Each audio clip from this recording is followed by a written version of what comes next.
ముందుగా నగేష్ గారు, విజయ్కి ఎన్నికల్లో ఓట్ల కంటే 3 రోజుల్లో 3 సినిమాలు చూపించారు. విజయ్కి అనుభవం లేదనేది, రాజకీయ అనుభవం లేదని స్పష్టంగా తెలిసిపోతుంది. అది ఫస్ట్ కొంత ఆలోచించి గవర్నర్ దగ్గరికి వెళ్ళాల్సింది, కానీ వెంటనే కాంగ్రెస్ తో చేతులు కలపడంలో దీని ఇంప్లికేషన్స్ ఏమిటి అనేది ఆయన ఆలోచించలేదు. ఆయన కాంగ్రెస్ తో కలవడమే ఆలోచించారు, కానీ 118 టార్గెట్ ఆయన ఆలోచించలేడు. ఆయన ఏమనుకున్నాడు, ఇది సాఫీగా జరుగుతుంది, ఇది హౌస్ కన్వీన్ అయిన తర్వాత నేను నా మెజారిటీ ప్రూవ్ చేసుకుంటాను అనేది అనుకున్నాడు. సరే, దాంట్లో తప్పేం లేదు, కానీ గవర్నర్ టఫ్ గా ఉన్నాడే. గవర్నర్ ఏమన్నాడంటే నువ్వు ఇప్పుడే ప్రూవ్ చేసుకోవాలి. బట్ దీంట్లో దీంట్లో విజయే కరెక్ట్, గవర్నరే తప్పు. ఎందుకైతే మీరు ఇందాక చెప్పినట్టుగా ఎస్ఆర్ బొమ్మాయి కేసులో సుప్రీంకోర్టు చాలా స్పష్టంగా తీర్పిచ్చింది. మెజారిటీ అనేది లాన్స్ ఆఫ్ రాజ్భవన్ లో కాదు, ఫ్లోర్ ఆఫ్ ది అసెంబ్లీలో కానీ పార్లమెంట్ లో కానీ ప్రూవ్ చేయాలనేది బొమ్మాయి కేసులో ప్రూవ్ చేసింది. అప్పటి నుంచి ఇది ప్రతి దానికి ఒక స్టాండర్డ్ అయిపోయింది. మీరు రాజ్భవన్ లో కాదు ప్రూవ్ చేసుకున్నది, అసెంబ్లీలోనే ప్రూవ్ చేసుకోవాలన్నది. బట్ ఇప్పుడు ఈ గవర్నర్ ఏమిటంటే ఆ లిస్ట్ లో 119 పేర్లు లేవు కనుక నీకు ఎట్లాగని ఉంటుంది, నీ ప్రభుత్వం ఎట్లా నడుపుతావు, స్టెబిలిటీ ఎలాగొస్తుంది అనేది అడుగుతున్నాడు. గవర్నర్ చేస్తుంది ఇది అన్కాన్స్టిట్యూషనల్, శుద్ధ తప్పు. ఎందుకైతే నరసింహరావు 5 ఏళ్ల గవర్నమెంట్ ఎలా నడిపారండి, ఆ 5 ఏళ్లలో ఆయన ఎన్ని రిఫార్మ్స్, ఎకనామిక్ రిఫార్మ్స్ తీసుకొచ్చాడు. ఎట్లాగైనా మైనారిటీ గవర్నమెంట్ నడిపాడు కదా. ఇది మొదటిసారి కాదు కదా మైనారిటీ గవర్నమెంట్ ఇది రావడం అనేది. 4 రోజులు ఇప్పుడు గవర్నరు ఈయన్ని ఫస్ట్ స్వేరింగ్ ఇన్ చేసి దాని తర్వాత 2 రోజులు తక్కువ టైం ఇవ్వండి. అంతగా మీకు ఈయన మెజారిటీ ఉందని కన్విన్స్ కాకపోతే 2 రోజులు సమయం ఇవ్వండి.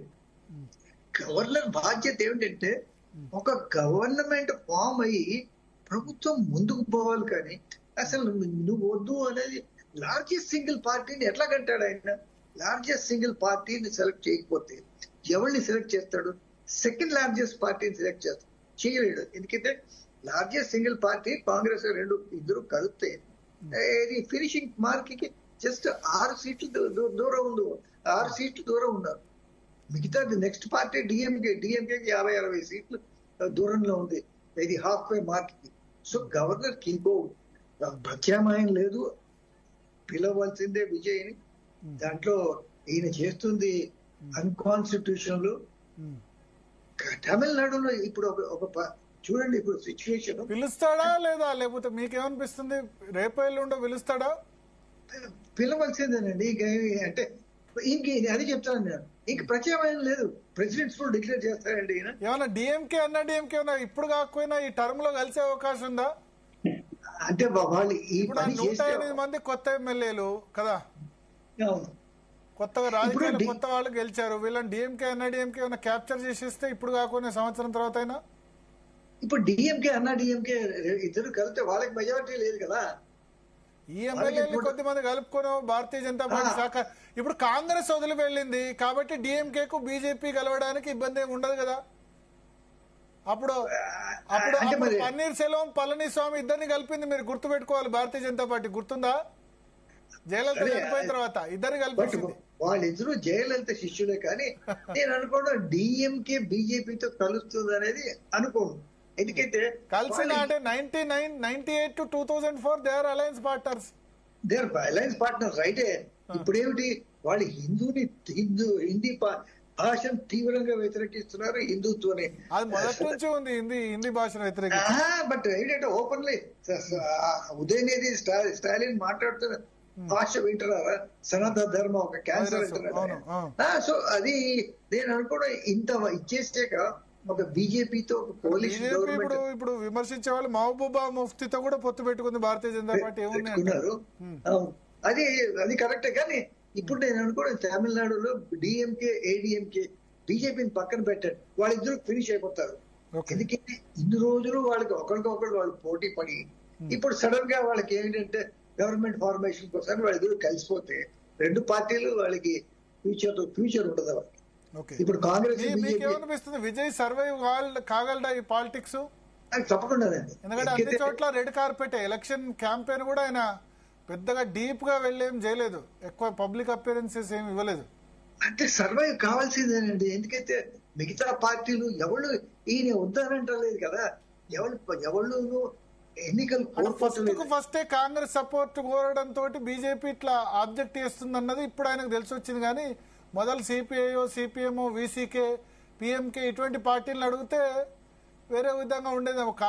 ఇప్పుడు భారతీయ జనతా పార్టీ ఖచ్చితంగా విజయ్ బీజేపీ టార్గెట్ లిస్ట్ లో చేరాడు.